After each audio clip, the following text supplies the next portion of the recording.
It's definitely interesting what people will tell an anonymous site. They'll write into my DMs. To them, it's screaming into the void. I have a very unique insight into the mood of the industry at any given time. It tells all of us a lot more than the sort of guarded corporate speak that you get on LinkedIn. But it's also behind all the humor is supposed to have larger conversations and get the message across to people that, first and foremost, you must learn insurance. Welcome to the Leader's Edge podcast. I'm Zach Ewell, podcast producer and market analyst here at Leader's Edge. In this episode, we sit down with the admin who runs the meme page known as The Hard Market. Boasting over 66,000 followers and counting, The Hard Market's bio describes itself as, quote, a safe place for insurance professionals, end quote. On their page, you can see anything and everything, poking fun at the insurance industry. From the intricacies of navigating Lloyd's of London, to poking fun at the shenanigans some find themselves in at Risk World. If you understood and can relate to what I just said in that past sentence, this page is for you. In this candid and honest interview, we discuss how the hard market came to be, the gap in culture and insurance that this meme page fills, the expectations different generations have while working in insurance, and so much more. At request by the interviewee, their voice has been altered and their anonymity maintained. The Hard Market, thanks for being on the podcast. Thank you for having me. As I understand it, you work in risk and insurance. Did you always want to work in the industry, or did you more so fall into it? I fell into it. I don't know, like anyone who's a millennial who wanted to work in insurance, most of us fell into it because we had an uncle or something that just kind of got us in. I mean, now I know there's more and more people who have risk management degrees and they study it in college and they kind of become aware of the industry younger. I mean, I did what everyone else did. I kind of thought I would do something else, or I thought I would, for me, it was that I was going to go to law school. And I had an uncle that was in insurance and he was retiring and he knew someone who needed somebody. And so I did sort of what a lot of people did, where I took a job at a brokerage firm. I'll do this for a year and then I'll study for my LSAT and I'll go to law school. And then I'm still here, 15 years later. So it's a story that I think probably 50% of people in the industry can say is the same. You described the hard market as, quote, a safe place for insurance professionals. Why did you feel the need to create that? Are there any specific moments you can describe that pushed you to do this? I was kind of drunk in a bathtub 6 years ago, and I came across a meme site, an insurance meme site on LinkedIn, and they were making jokes about insurance. And it was very LinkedIn friendly. It was very clean. And I came across them like, oh, this is hilarious. I could totally do this, but I'll do it on Instagram. So it's outside of the corporate kind of tornado of LinkedIn. And I made it, I want to say late 2019. If you go back on my site to 2019, like the jokes are really basic. I couldn't really figure out what I was doing. I was just kind of like, oh, I could do this. And then it didn't really click until COVID in early 2020. And we kind of all got sent home. And so then I went really far with the jokes. I want to say right around that time is when Aon and Willis were trying to merge, or the news came out that they were going to merge. And so I started kind of making jokes about that and sort of making the jokes more specific. And it was one of those things where I thought we would be home for 3 weeks. And so I just started like kind of making them a bit irreverent, a bit spicy, thinking that it'd be this funny thing. And then I, would be done in 3 weeks. We'd be back at work like nothing happened. And then it just blew up so fast. I want to say, because for the first several months, nobody followed it. And then somebody found it. And then somebody else's algorithm found it. And then it became 7 people and 70 and 700 and then 7,000.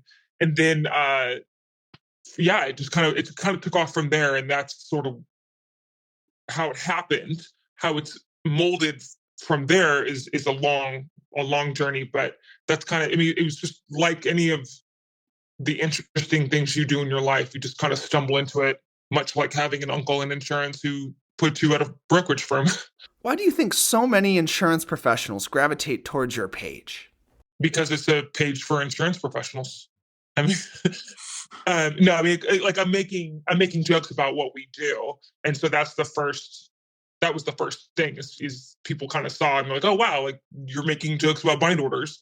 But I think also what keeps people there is I mean, literally try to pander to what people need or want from the site, which sounds weird, but what I mean by that is when you have a site that's kind of its followers determine what it is. People, they respond to certain things, they don't respond to other things. They DM you and tell you what they're looking for. You put out a poll, or you put out a survey on pay, and certain things meant a lot to people. So I noticed that when I would, there's only so many jokes you can make about bind orders, and those are always fun. But then when I kind of started talking about pay equity in the industry, or how to advocate for yourself if you want a promotion, or uh, traveling, or how to grow your book of business, whatever, and kind of make it more of a sounding board. People really, really responded to it. I think what drives people to the site is that I kind of let people tell me what they want from it, and I try to go in that direction. Sometimes it works, sometimes it doesn't. Sometimes it can go off the rails. By the way, like if somebody used to be, when this site was smaller, like way smaller, and I had less of a responsibility kind of to the masses, that somebody would kind of complain about one thing and I would repost it, and then you know kind of keep reposting things. If you're not careful, it just becomes an echo chamber. It doesn't really get anybody anywhere. So you kind of have to have a responsibility to keep the train on the tracks. But for the most part, like the conversations that are being had on my site um, are controlled by the people that follow it. Definitely interesting what people will tell an anonymous site. Like they will write to this, they'll write into my DMs, and they, kind of there's, to them, it's screaming into the void. I have a very unique insight into the mood of the industry at any given time, sort of. Like I say that, but you have to remember 200 people might write me about something, but there's another 58,000 that haven't said anything. But for the most part, I mean, I get an idea of sort of the vibe of something.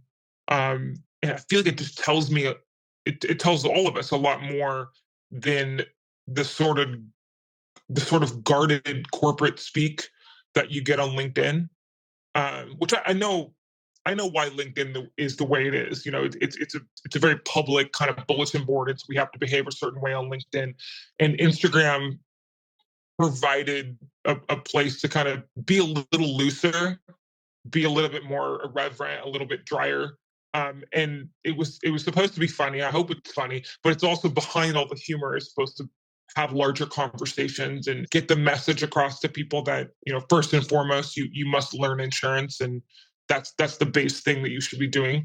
And here's how to maybe talk to your boss about traveling, or making more money, or whatever. But I wanted to kind of get people thinking about their career trajectory through the humor and the conversations that were being had on the site.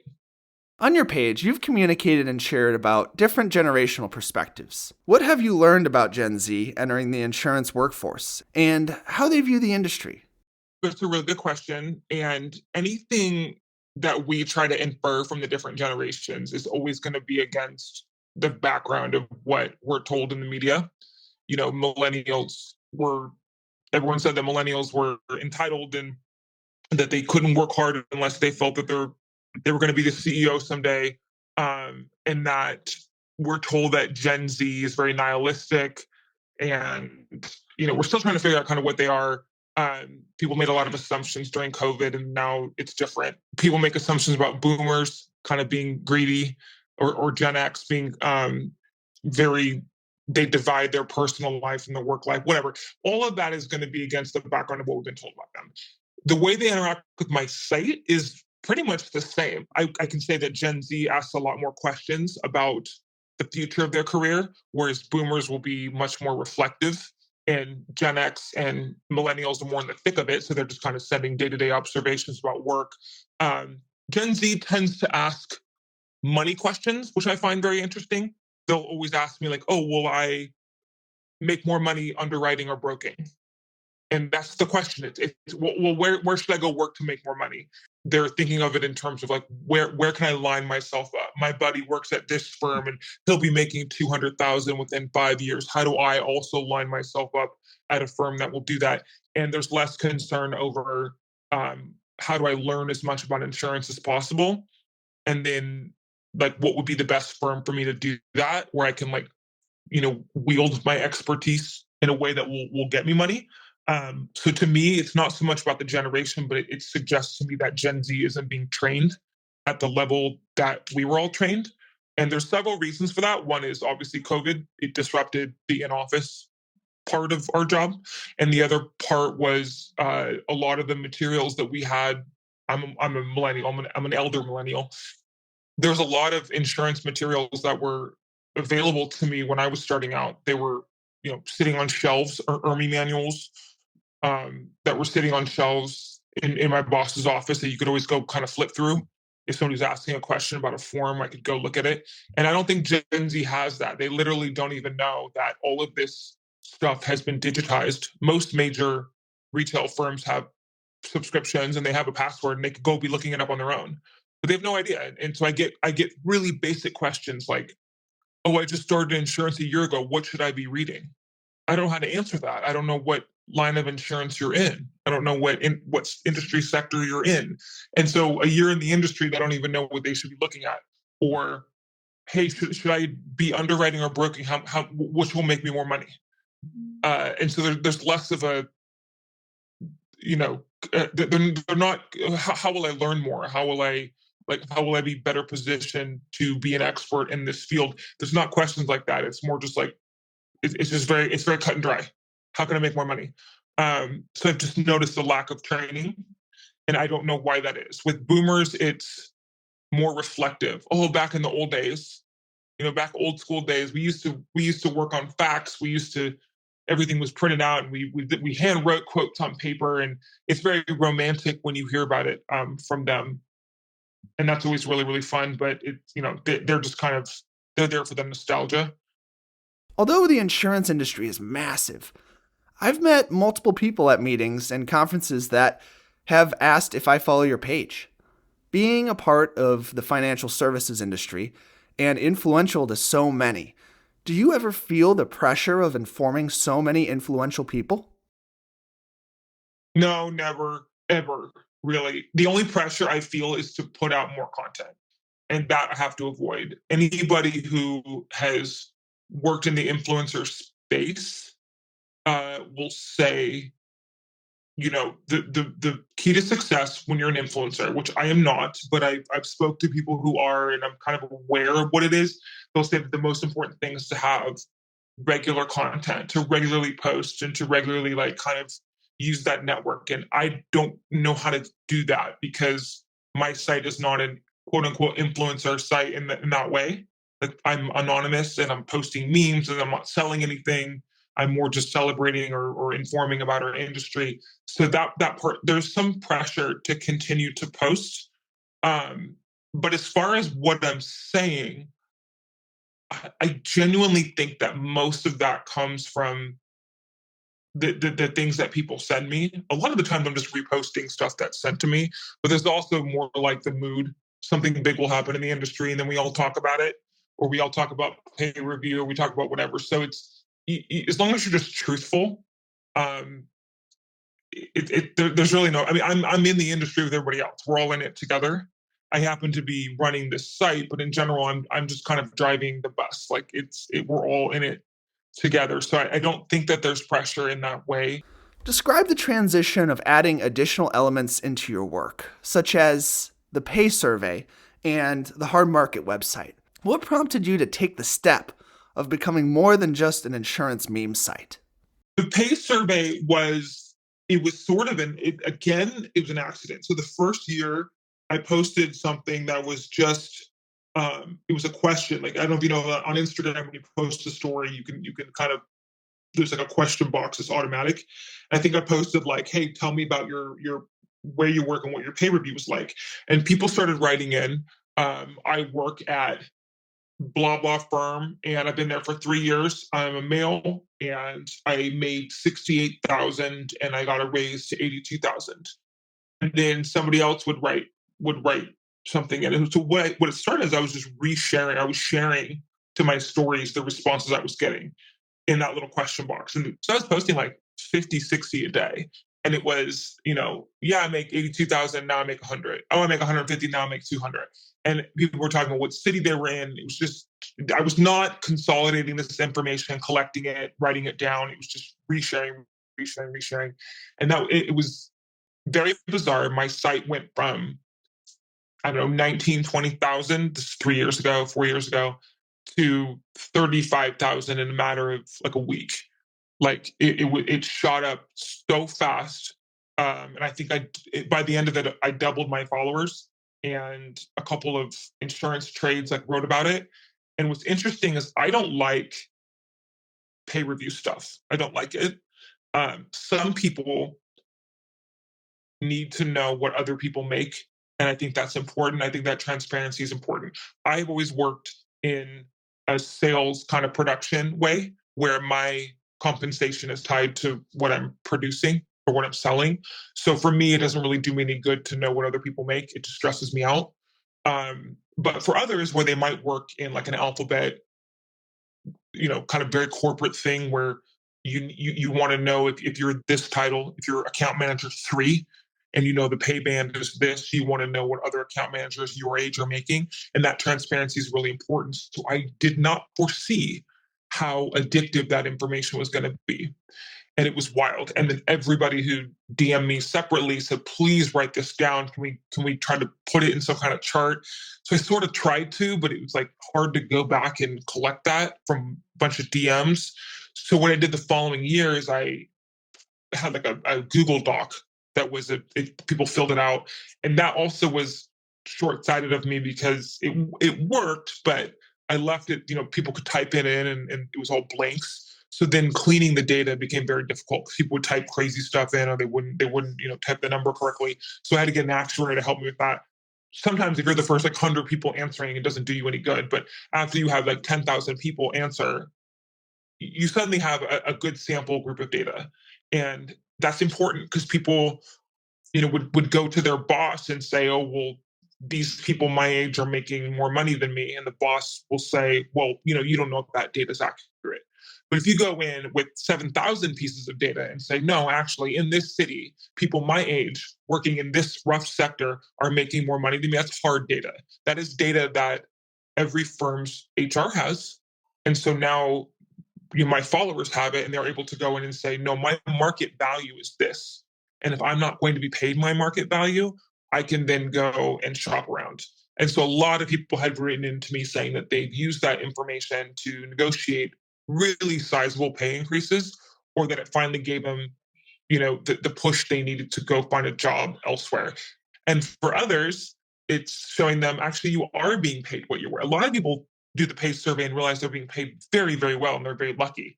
And maybe they should stop complaining. There's all kinds of information to be learned from good data, which is sort of what the site is trying to do. And every year we do the pay survey, like we get more and more people who answer it. What it was more about was individuals. How long have you been at your firm? Is it time for you to go? Have you not advanced long enough? The data was telling us different things, like who was staying at their job too long and not advancing. And, there were people who jumped around too often. There were people who didn't jump around enough. And there were people who jumped around every 4 years, which is like the sweet spot. And they were making a lot more money. And so the data was more about movement in the industry. From an insurance market perspective, risk isn't getting any less complicated. Do you feel like the quote safe place for insurance professionals is going to become even more crucial for folks as they navigate these interesting waters? I don't know. I don't know the answer to that because, like, first of all, the tagline "safe place for insurance professionals" was, again, joking around. I don't know where safe place came from. It was just like, "Hey, this is a fun place where we can speak a little more freely than maybe we could on LinkedIn." But now it is a safe place for everyone. All kinds, very senior people come and send information and tell me things, and in a way that's good to share with everyone. As the market changes, I don't know. I don't know what it's going to be. I mean, we all made it through COVID together, and none of us knew what the hell that was going to be, and we took it one step at a time. And so now we have a situation where the market seems to be, at least in the casualty space, softening overnight. Um, and then we have, a lot of action in the Middle East, and the profiles are changing, capacity is changing, and I have no idea what it's going to be. I mean, yeah, I'll still be here. Like, I'll say this, like, I'll do this site as long as it works. I'm not really going to take it to TikTok or something. So as long as Instagram's a thing that people use and go and visit, it'll be there. It's definitely not as there's not as much action as it used to be. 5, 6 years ago, Instagram was something you went and looked at pictures. And so when you post a still meme, it worked and tons of people went to look at it. People know this now, but Instagram is more kind of taking on like a TikTok sort of model where it's all about the reels. People flip through and they're watching videos. So as you know, like, I don't do a ton of videos. I might like post a scene from a movie or something, but I don't really do a lot of video. I don't do any videos. So the algorithm doesn't necessarily favor that. Whereas I'm doing still memes and I'm doing a lot of stories. And so engagement has lightened up a little bit because, Instagram favors influencers who are doing long form videos. But for the most part, it's still a safe place for professionals. And as we navigate a new market, I'm still going to be there posting jokes or posting things about it. And yeah, it'll be there as long as people want it to. I don't think people realize how much information is available to them about the actual subject matter of insurance. And we're selling contracts to people, and we're not lawyers, which is crazy. And so you really shouldn't be selling a contract to anyone if you don't know what it is.